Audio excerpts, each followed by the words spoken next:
And now with the second speaker, Oxana, you already know her from yesterday, and I mean, some of you do in person as well. She will continue this session with quantum technologies education, community building, and mainly the efforts under the flagship and QTEdu. The floor is yours, Oxana. Thank you very much, Teki. Just for the record, I will probably remind that I am in Italy, in Trieste now. I'm very sorry not to be with you there in the audience. And here I work in the National Research Council at Italian Institute of Optics. And I will be sharing with you our experience in the coordination and support actions. I say plural, actually, of the Quantum Flagship, which were carried out in the past 2 years. And after me, there will be a talk of Simon that will speak about some continuation of activities that we started back then. And it will be very nice. We will make a very nice alliance now. Okay, so after yesterday, I decided to do an exercise of a little analysis because we spoke so much about strategic and governance and ethics, and I decided to go through the strategic documents of Quantum Flagship and to just see what they say on that. Actually, it's the first time I did this exercise, so I was also learning a lot.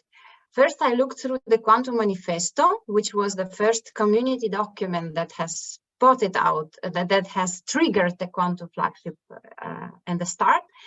And there, it was very ambitious and wanted to do a lot of good for society. So I noticed that the word society 5 times found in the 20-page document. The word ethic was not yet there. And then I looked through the agenda, strategic research agenda of the manifesto. Oh, sorry, I didn't change the title of the slide.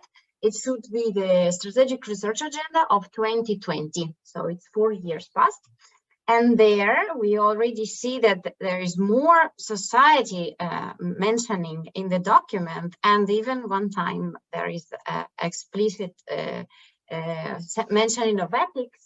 And there was a need of actually fundamental and basic research talking about the topic of ethical component of quantum technology. Now, in this year, there was launched a new strategic research and industry agenda. So the word industry is also there now. And we see a big progress. Here we have more ethics mentioned, and well, society, of course, is also mentioned not several amount of times. And there is a whole page dedicated to the governance principles, where ethic and environmental and social objectives, as well as gender issues and diversity, are really dreamed large with the future perspective. Okay, so this is a little exercise that I decided to do after our yesterday input, and I hope this will be useful. So practically there was suggestions. So these documents are actually living documents, and these are the documents that are basis for then future calls that the European Commission launches. And I think if one has a very good idea to suggest or to propose, this is how to make it implemented. So these documents are the way to collect the novelty and the new progress to be embraced. All right, so one last thing is there is also a new thing that appeared in 2022, which is a key performance indicator for quantum technologies in Europe. And this is practically indicators that Quantum Flagship decides to follow and check and see how the things develop. And here on the bottom, there is also part that's dedicated to education, outreach, and diversity and equity. So, for example, I could say that ethic might also become part of an indicator.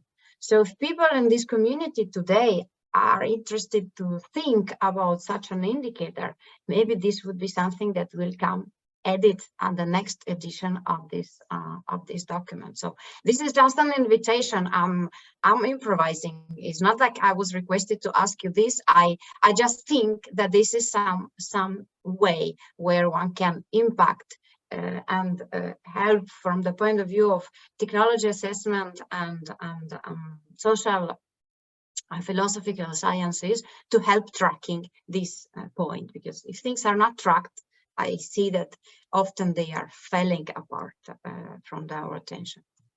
All right, now I will talk about the community building that we experienced with the education in quantum technology focused community, and specifically highlight the section on equity, diversity, and inclusion, as we have also resonated with it quite some times during these days. Then I'd like to talk to walk you through a little bit the common language that we are trying to synthesize in one document that is unifying the perspectives from industry, academia, research, and try to somehow make it valuable for the community. And the last part, if I will have time, I will speak about outreach, and in particular the one that came out of pilot programs that we have triggered in the QTEdu community. All right, let's try. And I did not take note of the time, so I pray someone to shout me when I will have 5 minutes left. I will let you know, Oksana. But 5 minutes left, so maybe 10 minutes left. That would be best. All right. So as the flagship was launched in 2018, as Taki already mentioned, and the future is quantum, and there was this need of an education focus. In 2020, there was another coordination action. That's why I say plural, opened specifically dedicated to the education. Okay. Now these 2 years have passed, so it was from 2020 until 2022, so we closed, and Simon will tell you about the successors of it that has started now. And back then we were up to build up a community that is including all perspectives, so education, physics, education research, physics itself, industrial and industrial dimension. And then collect resources, obviously, for education and produce new resources and also future visions. So the team was from 4 different countries, from Italy, from Denmark, and from Germany, and from Netherlands. And the community that we have pulled together has resulted by now into 400, a bit more than 400 people. And here is the map, how they are distributed. So here is the first reflexivity that we could do regarding the responsible community building, is that our aim was to widen it as much as possible and to include as many countries as we could. And we did manage to include a lot of countries, at least all countries in the European Union. But we see that, of course, the number of people by color, like the more bright, the more people are participating, is different. And it's also actually reflects a lot on the team, I think, of the coordination and support action, which is not a surprise. We are also advocating for it in our personal networks. So we collect material from the people that participate in the community. We do meetings, and we also have a list of education programs that are present in these countries. I wanted to focus, as promised, on the equity and inclusion. So we structure the community in working groups. There is a working group on school and outreach. There is a working group on higher education, a working group on workforce, on people who are already professionals. So we call it lifelong training. And then there are transversal groups. One is on education research, because we believe that research-based teaching strategies bring more value and more learning efficient. So the And the other one is on equity and inclusion. And this is important to us, and we notice that people who belong into this group, they actually very well distributed among other three groups. And we also track at which career level people are present in this group, and we notice that they are actually at different career levels, which is also very important to us.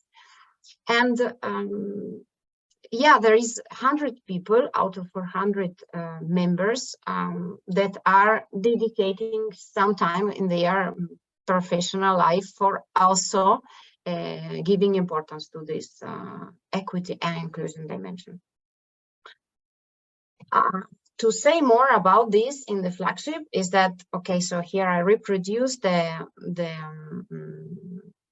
working group on equity and inclusion that we have, but also even before this has been formed in the flagship, there was a voluntary group on gender equality that has formed out of about 20 people, and then it has evolved. Then there are also appearing some initiatives that are more local. For example, in Netherlands, there is Women in Quantum Development group that also have some inspiring programs, even for support on childcare for people that need to participate in events.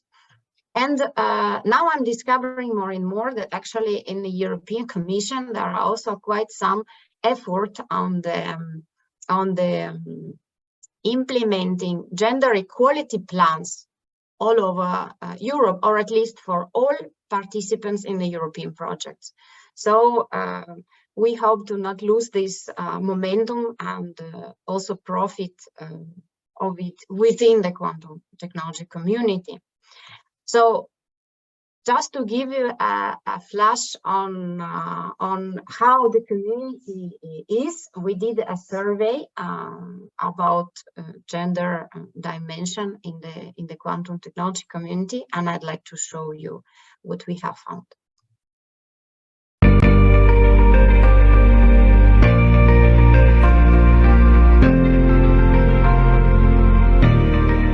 The lack of gender equality is a key issue we are facing within STEM workplaces, including the quantum technologies industry.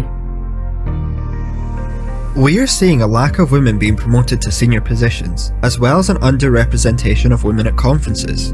The Gender Equality Working Group of the Quantum Flagship set up a survey to find out how the community views gender equality to help shape the approach they will take to tackle any issue. 748 members of the international quantum community completed the survey.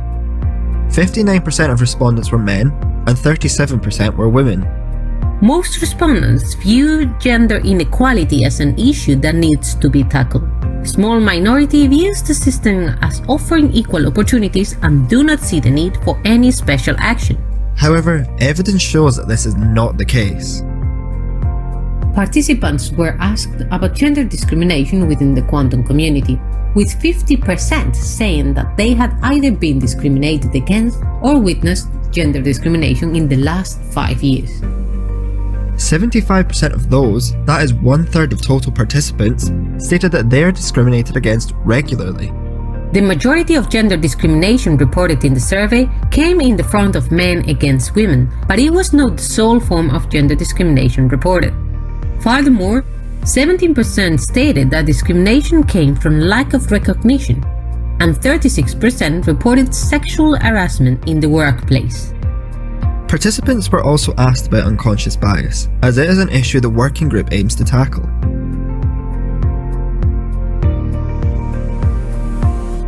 84% stated that they were aware of unconscious bias and that it affected their interactions in the workplace.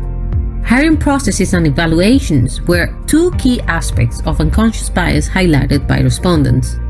Also, 20% emphasized a need for outreach activities with younger kids to create a strong equal gender culture from a young age. Participants also discussed a strong need for gender-based policy in the workplace. Looking to the future, the survey highlighted the issues that need to be tackled. The survey results also emphasize that equality needs to be taken more broadly, ensuring other discriminated groups are recognized and supported. Overall, we are in the initial stages of creating an equal workplace, and to make a real impact, we need dedicated action and support from everyone, from individuals to institutions within the quantum technologies community.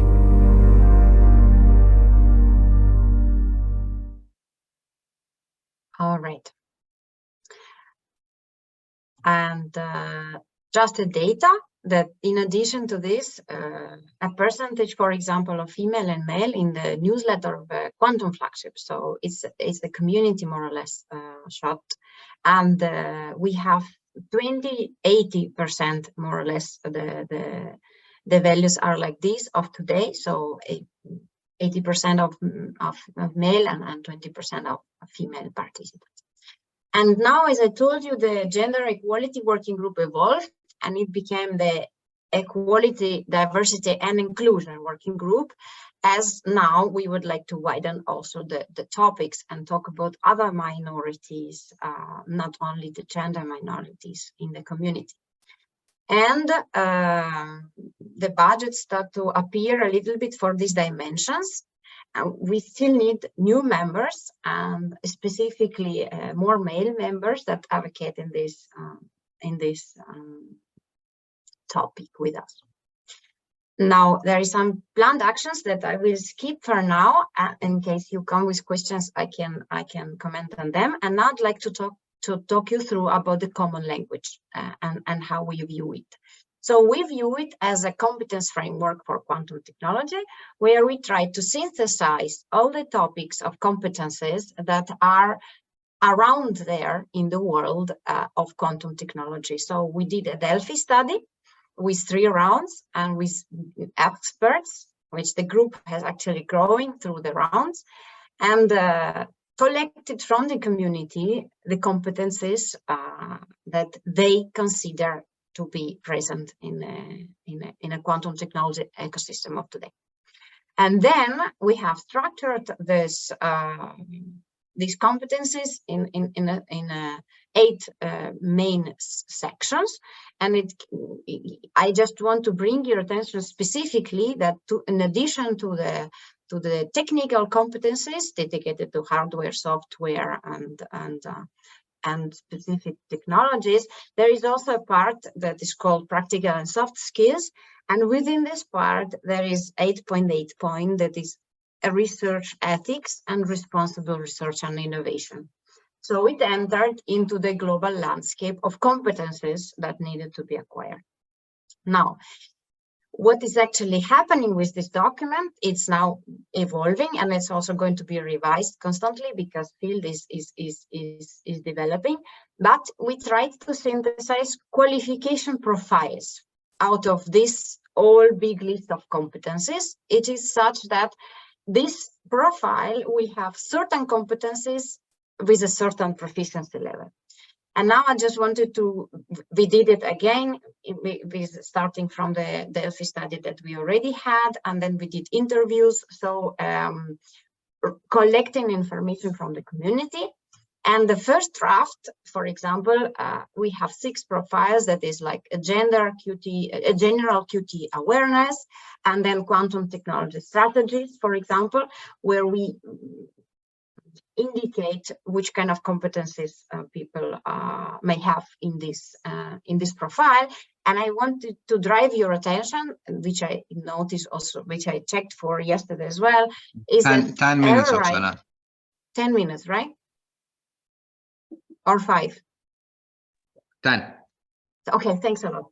Okay, so this ethics and RRI are not actually present in this profiles yet, but this is a first draft. And for example, if some of you is considering that it needs to be present, I welcome you to go through these profiles and to give us feedback, because there will be other moments in which these profiles will be adjusted, and we will also work more on the proficiency level of these profiles. So Simon will also speak about the use of this framework in the future plans of the coordination action that has just started. So just wanted to indicate you find them on our website of QTEdu and the resources for everybody, for everyone section. Okay, I think I will probably stop here because just mentioning that to scale up the activities in the quantum technology education, we launched a framework of pilot projects, and there was 11 projects, and Simon will talk to you about one specific showcase is a higher education project, and it was an open master project, and it has got prolonged scenario because there was a big call from the European Union, and now there is a big project that will leverage up this initial pilot project of the QTEdu. All right, so I also wanted to mention you something about outreach, but I think that I will leave it for maybe questions in case you will be in the next 10 minutes. So thanks a lot for your attention up to now, and I would like to open for questions. Thank you, Oksana.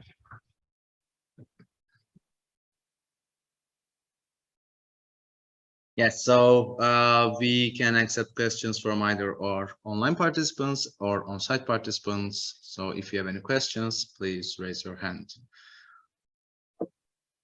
Okay, Franz. Should I come to the... I can repeat your question. Okay, I would like to learn a bit more about the primary and secondary education projects, which I can also see on the slide right now, because this is something that we would also like to do, and it needs to be done. And so, like, you know, what you are.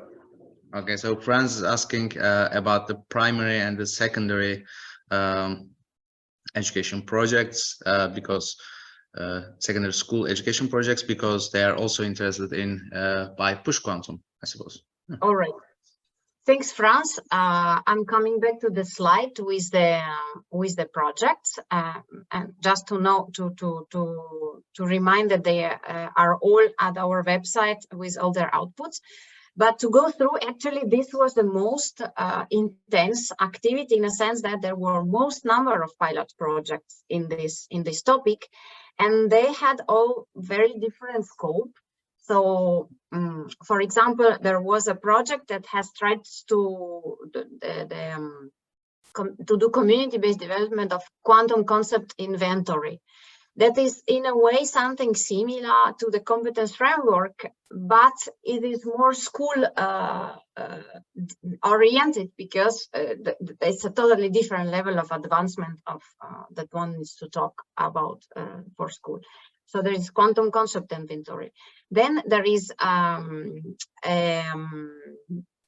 collection that there has been a collection of approaches that teach quantum science and technology based on the two-level approach, in a two-state approach. So there are different systems that can be used as a case study, and then one unravels teaching practically the qubit and the two-state quantum system. Then there was a quantum pedagogical concept map, knowledge map. So this is something that is combining together what you need to teach, the essence of quantum, and how you need to teach it. So pedagogical methodologies on teaching, on conducting a classroom. So not only but the material that you have to put, but also the pedagogical methodologies together with this material, which often needs to be very well adjusted for the given type of material. So these are the three I mentioned you by now, and there is also a project that is trying to combine game-based approach. So they are trying to include games and hands-on experience in their teaching sequence. What else? Then we have, of course, the outreach pilot that is quantum technology for everyone, that has a lot of materials to be included also in primary and secondary school education. Quantum technology in 5 minutes. That was a proposal for more like outreach events where a panel of experts is in front of a class, and then they present a certain topic, and then there is an open discussion with the public, with the pupil in this case. So I think this is more or less the overview of the pilots that have been so far. Thank you, Oksana. And Francis, you're just summing up. Any other questions from our online or on-site participants? If not, I think we can move on to Simon's presentation. Okay, yeah, sure, you can bring it. And again, we would like to thank Oksana. Thank you very much. So I stop sharing. Thank you.